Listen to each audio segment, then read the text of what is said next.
Hi guys, welcome to my channel.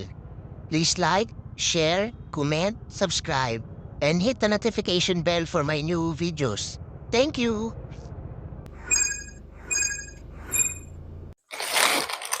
Hi guys, welcome to my channel. So ngayon guys, meron tayong parcel galing kay TikTok Shop. At ang sender natin ay si Arrow Trading. Anong sabi mo? So guys, ang in-order ko rito is yung pang impact wrench na convertible siya sa pang 1/4 yata. Guys, hindi ako sure eh. Titignan natin guys kung legit si seller or hindi. Tanga mo naman!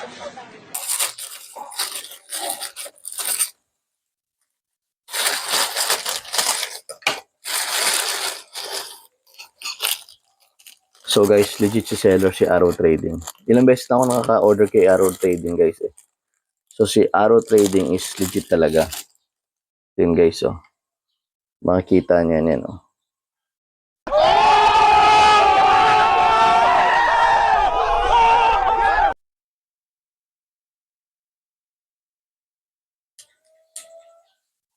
Pang impact wrench to guys. Thank you for watching.